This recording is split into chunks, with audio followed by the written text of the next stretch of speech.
Second participant Odisha. जी गुरुजी। गुरुजी मैं screen share करना चाहूंगा। हाँ हाँ, करें, करो करो। धन्यवाद।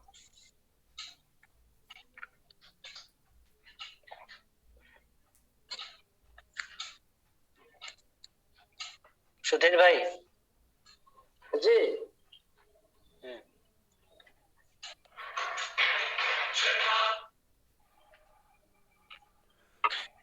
गुरुजी I am ready now. Okay, ready. Guruji sir may I leave the meeting? नहीं नहीं, तुम्हें रहना है, यहाँ रहना होगा। वीडियो ऑडियो ऑफ कर रहे हो, वीडियो ऑफ करके यहाँ पर रहना है। Ready, Odisha turn. Guruji. Okay, start. पूज्य विचारक मंडली तथा मेरे प्यारे भाइयों और बहनों, सुजलाम सुफलाम सस्य श्यामलाम वंदे मातरम। सुजलाम अर्थात स्वच्छ पानी से भरपूर, इसीलिए तो भारत को एडिक्वेट वाटर कंट्री कहा जाता है। इस पवित्र मिट्टी में आज तक कोई भी प्यासा नहीं रहा। हमारे पूर्वज कहते थे शुद्ध मीठा पानी हर एक के पास पहुंचाना एक पुण्य कार्य है। इसी कारण वे रास्ते में भी पानी का व्यवस्था करते थे। ऋग्वेद के अनुसार पीने का पानी कैसा होना चाहिए?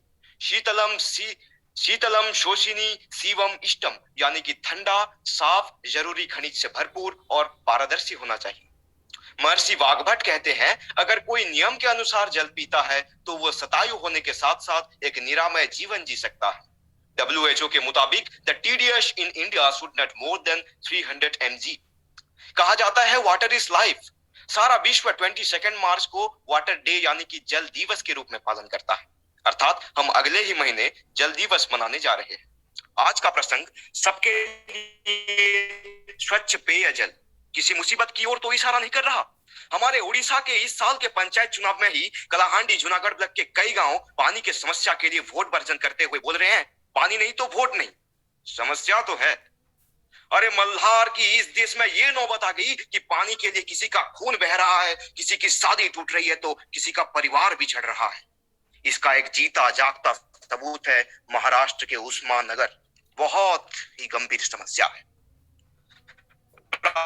स्मरण में हम उच्चारण है सप्तार नवसप्तकुला जलाशय अर्थात 7 समुंदर पृथ्वी के 71% पानी से भरी हुई है, लेकिन हमारे व्यवहार में कितना आता है? सिर्फ 3%, और उसका सिर्फ और सिर्फ 0.025% ही पीने लायक है। पहले करीब 5 लाख गांव में तालाब और बड़ी बड़ी झील हुआ करती थी। हर प्रांत के समाज उसको रोकना जानता था, जिंदगी उसके इर्द गिर्द चलाते थे। उसको हमने खो दिया। कहते हैं अंग्रेज आने के समय दिल्ली में 800 तालाब थे। अरे आज तो 8 तालाब भी नहीं है। तालाब के जगह हमने घर बनाए, मकान बनाए। समस्या तो होगा ही। इसका प्रमुख कारणों में से बढ़ती आबादी, पेड़ का काटना, पानी का दुरुपयोग, जल प्रदूषण आदि है। यहाँ तक कि हम नदियों को एक प्राकृतिक डस्टबिन बना डाले हैं। कहने में मुझे बड़ा दुख हो रहा है कि 1400 किलोमीटर की यमुना अभी 800 किलोमीटर में मर चुकी है। मथुरा के पवित्र यमुना जिसकी पानी को हम आचमन करते हैं, वो दिल्ली की गटर का मल और मूत्र है। मैं आपको बताना चाहूंगा उत्तराखंड हाईकोर्ट द्वारा गंगा और यमुना को जीवित व्यक्ति का दर्जा दिया गया है, और ये दोनों ऐसे जीवित व्यक्ति हैं जो ICU और वेंटिलेटर में मौत की लड़ाई लड़ रहे हैं। WHO का रिपोर्ट्स कहता है पृथ्वी के 74% रूरल एरियाज को आज भी हम सुरक्षित पीने लायक पानी पहुंचा नहीं पा रहे। आज भी इसके कारण प्रतिदिन 550 लोगों की मौत होती है। हर 5 बच्चों में से एक को संपूर्ण सुरक्षित मीठा पानी मिल नहीं पाती। यहाँ तक कि हर साल जल समस्या के कारण ही 100 मिलियन स्टूडेंट स्कूल से ड्रॉप आउट होते हैं। हमारे देश भारत में पृथ्वी के 4% पानी है, लेकिन गुणवत्ता के मामले में भारत 122 देशों में से 120वें नंबर पे है। हमारे हालात बहुत खराब है। हम खेती के काम के लिए 80% सिर्फ भूजल यानी कि ग्राउंड वाटर के ऊपर ही निर्भर करते हैं। नीति आयोग की रिपोर्ट्स बोलता है कि 2030 तक दिल्ली की ग्राउंड वाटर लेवल 0 होने के साथ साथ 40% ऑफ द पॉपुलेशन को पीने की पानी नहीं मिलेगी, जिसके कारण भारतीय GDP की 6% घाटा तो होगा ही, यहाँ तक कि विकास दर माइनस में जा सकती है। भारत में हर साल साफ पानी ना मिलने के कारण 2 लाख लोग मर जाते हैं। महिला कमीशन की रिपोर्ट्स बताता है राजस्थान में पानी ले जाने के लिए एक महिला को 2.5 किलोमीटर चलना पड़ता है। इसी कारण उसकी बहुमूल्य समय सिर्फ पानी लाने में ही नष्ट हो जाता है। महिला अपने बारे में, अपने परिवार के बारे में, अपने बच्चों के बारे में सोचेगी कब? दिल्ली, बेंगलोर, चेन्नई, हैदराबाद, मुंबई को 100 किलोमीटर से भी ज्यादा दूर से पानी आ रही है। लेकिन दुख की बात तो यह है कि ये सब जान के बावजूद भी हम शौचालय में 1.5 गैलन ऑफ वाटर, ब्रश करते समय 4.5 गैलन ऑफ वाटर और बाकी कार्यों में दिन में हम 8 गैलन ऑफ वाटर नुकसान करते हैं। हमारे पास दक्षिण अफ्रीका के शहर केपटाउन जैसे ज्वलंत उदाहरण है, जहां की जल को राशन सामान जैसे बेचा जा रहा है। अगर जल को हम ऐसे ही नुकसान करते चलेंगे तो एक दिन हमें भी केपटाउन की तरह पानी को खरीदना पड़ेगा। यहाँ पे कहना उचित है, we are not using water, we are wasting water. अब प्रश्न आता है, क्या इसका कोई हल नहीं है? बिल्कुल है। मैं इसका 5 उपाय बताना चाहूंगा।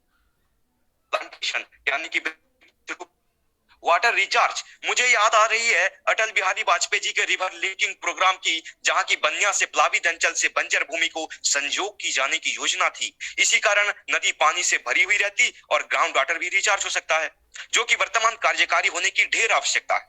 रेनी वाटर हार्वेस्टिंग। मैं आपको बताना चाहूंगा कि 1 घंटा तक लगातार बारिश होने पर हमारे घरों के छतों के ऊपर 500 से 650 लीटर पानी ऐसे ही नुकसान हो जाती है। उसे हम संरक्षण करके इस्तेमाल करना होगा। नॉट टू वेस्ट वाटर, अर्थात पानी को नुकसान नहीं करना चाहिए, नष्ट नहीं करना चाहिए। आखिर में बोलना चाहूंगा 3R फॉर्मूला यानी कि reuse, reduce and recycle of water के बारे में, अर्थात जल के यथोचित व्यवहार, पुनर्व्यवहार और पुनर्चक्रीकरण। ये देख सकते हैं आप राजस्थान के किसान पद्मश्री सुंदराम वर्मा, जो कि सिर्फ 1 लीटर पानी में ही पेड़ में फल उगा के दिखाए हैं। अन्ना हजारे जी के गांव रालेगांव सिद्धि उनके व्यक्तिगत उद्यम के कारण, तथा ओडिशा के गांव बोंधापाड़ा, जहां की एक दिन पानी नहीं होने के कारण लोग खेती के काम तक छोड़ दिए थे। आज वहीं पे ग्राउंड वाटर लेवल तो ऊपर आया ही है, बल्कि वहां खेती के काम होने के साथ साथ दूसरे गांव को भी पानी दिला रही है। अर्थात ऐसे व्यक्तिगत उद्यमों का भी सख्त जरूरी है।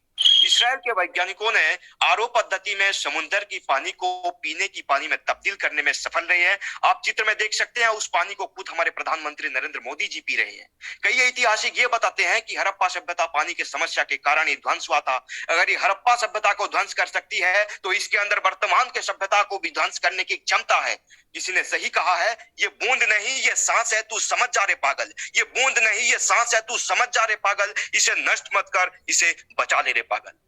आज का ये पत्र वाचन कार्यक्रम कोई प्रतियोगिता नहीं है, बल्कि जल समस्या की समाधान की ओर एक कदम है, एक आह्वान है। इन्हीं शब्दों के साथ मैं अपना पत्र वाचन को विराम देना चाहूंगा। धन्यवाद। भारत माता की जय।